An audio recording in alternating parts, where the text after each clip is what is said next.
Hi, this is Dax with Elemental Risk Management, and in this video I'm going to talk to you about direct costs versus indirect costs.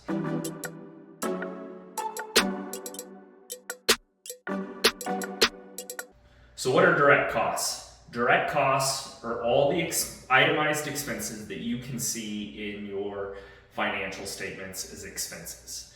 Property, rent, insurance costs, obviously. It's most common that when people evaluate their cost of insurance, they look at the direct cost of insurance. What's the premium on the proposal provided to me by my agent?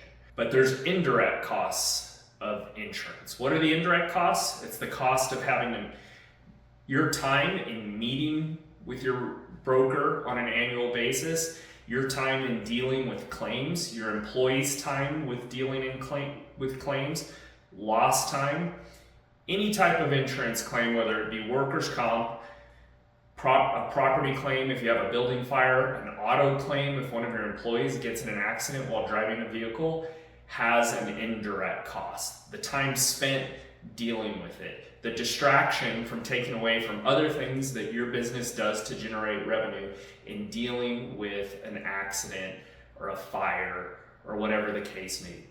These are direct costs. We've all seen the example probably of the iceberg underneath the water, the one that took down the Titanic is an example. The iceberg, the part of the iceberg that was visible over the surface of the water didn't look that big, but underneath there was a monster iceberg that took down the Titanic.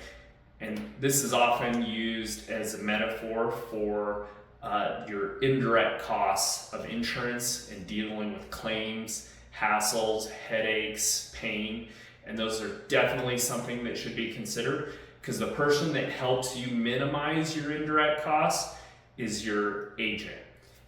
They can help you the most through the process, understanding what the process is, what the expectations are, and eliminating as much as possible the unknown variables. There's always going to be some, but this is really critical and important in why choosing an agent that you feel ultimately has your long-term interest and success of your business as primary, and who you think is ultimately going to help you through these situations as best as possible.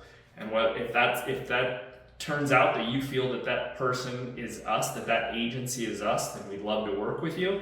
But if not, we totally respect people's decision to choose who they want to work with and who they ultimately feel is going to do the best job for them and their business and their employees.